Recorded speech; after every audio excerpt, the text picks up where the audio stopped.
समन्ताच्चक्रवालेषु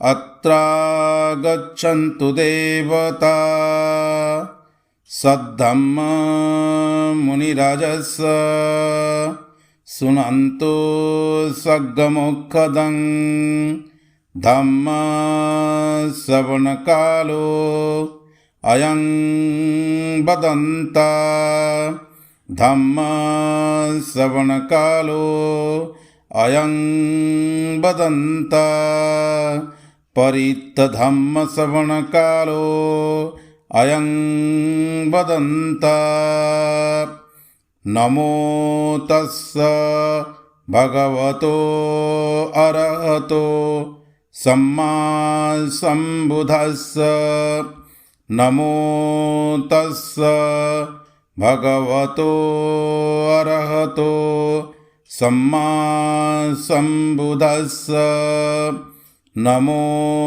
तस्स भगवतो अरहतो सम्मा सम्बुद्धस्स। सदा वंदनीय पूज्य भिक्षु संघ महाबोधिसत्व परम पूज्य बाबा साहेब डॉक्टर बी.आर. आम्बेडकर और 90 दिवसीय वर्षवास की इस धम्म कार्यक्रम में सहभागिता करते हेतु आए हुए सभी श्रद्धा बुद्धि संपन्न उपासक उपासिकाएँ, धम्मदायक दायिकाएँ और सभी धम्म बंधु, आप सभी को प्रज्ञा पारमिता फाउंडेशन की तरफ से साधुवाद और अभिनंदन और मंगल कामना। प्रिय धम्मबंधु, 90 दिवसीय वर्षवास की इस धम्म कार्यक्रम में आज पहला दिन है। आज हम जानेंगे वर्षवास क्या है इसका अर्थ, क्या है इसका महत्व। और आज आषाढ़ पूर्णिमा गुरु पूर्णिमा में पालन किया जाता है और इस गुरु पूर्णिमा या आषाढ़ पूर्णिमा की महत्व और बौद्ध संस्कृति में इसका प्रासंगिकता के बारे में आज हम विचार करेंगे, चर्चा करेंगे। प्रिय धम्मबंधु, आज के दिन आषाढ़ी पूर्णिमा यानी गुरु पूर्णिमा, इस दिन को धम्मचक्र प्रवर्तन दिवस भी कहा जाता है। और आज की इस दिन बौद्ध संस्कृति में तथागत भगवान बुद्ध के जीवन के कुछ घटनाएं संबंध रखते हैं।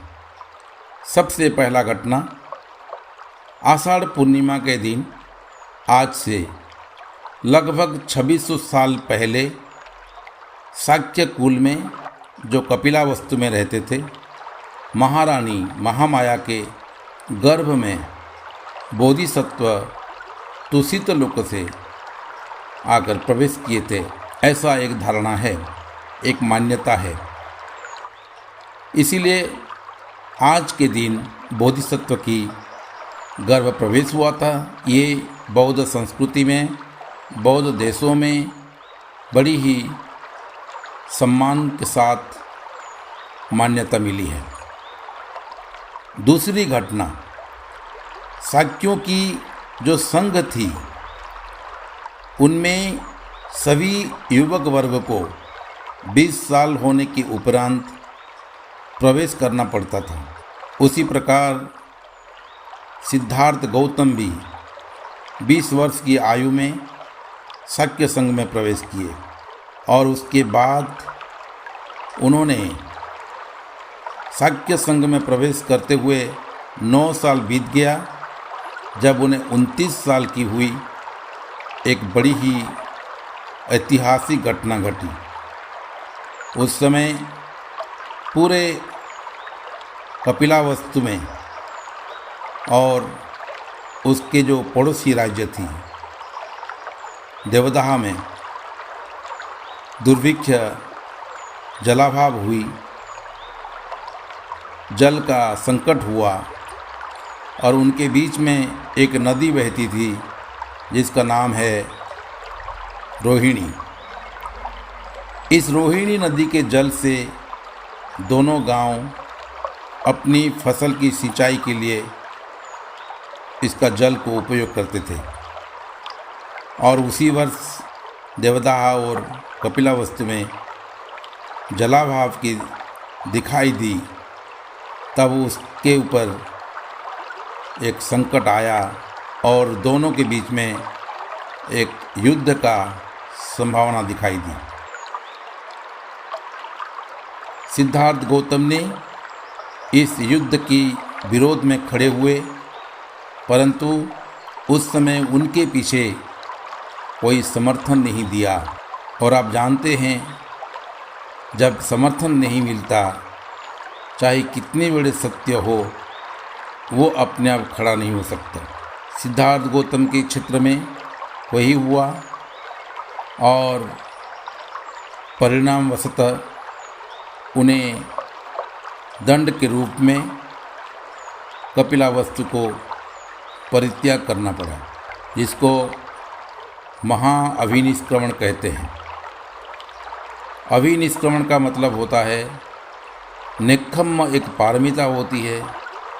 आज की दुनिया में, आज की समय में हम लोग 10 मिनट के लिए भी अपने पास से मोबाइल फ़ोन को छोड़ नहीं सकते, लेकिन उस समय उन्होंने पूरे वैभव को त्याग किया, भौतिक सुख को त्याग किया, अपनी पत्नी को त्याग किया।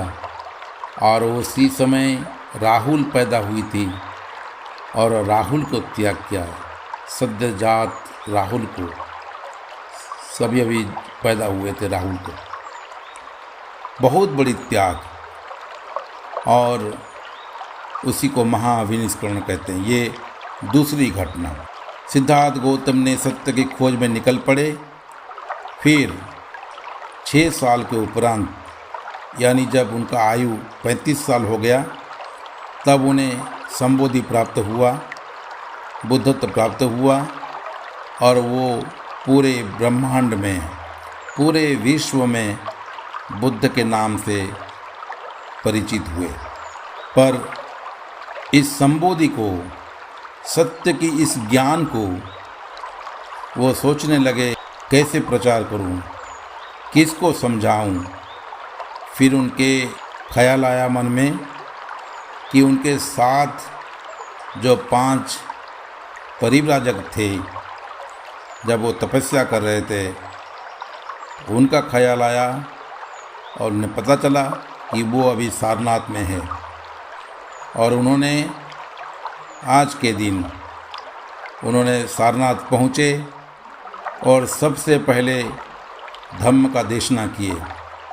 और वो पंचवज्ञ भिक्खु, वो थे बप्प, कौंडिन्य, अस्तजी, महानाम, भद्दीय।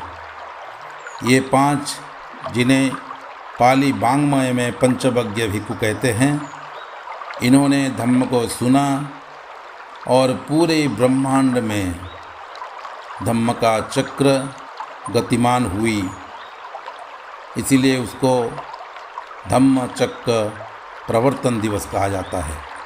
और इसी प्रकार आज के दिन पंचवज्ञ भिक्खु के साथ बुद्ध ने मिलकर एक संघ की स्थापना की है। इसीलिए आज के दिन को संघ का नींव, संघ का आधारशिला माना जाता है। तो इसी प्रकार ये जो घटनाएं बौद्ध संस्कृति में तथागत भगवान बुद्ध की जीवन में संबंधित है, इसी को स्मरण करते हुए आज के दिन को सारे बौद्ध देशों में बड़ी धूमधाम से और दान, शील, भावना के माध्यम से पालन किया जाता है। आज आप लोगों ने इस महान जो पवित्र दिवस को आज आप लोगों ने आकर के मनाया। आप लोगों ने ऑनलाइन में ही सही, आप लोग आए और धम्म का श्रवण किए। कहा जाता है कि समय पर धम्म को श्रवण करना, धम्म को चिंतन करना और धम्म को अपने जीवन में उतारना उससे बड़ी पुण्य की कार्य और कुछ नहीं है। इसलिए आज आप सभी पुण्य की भागीदारी है।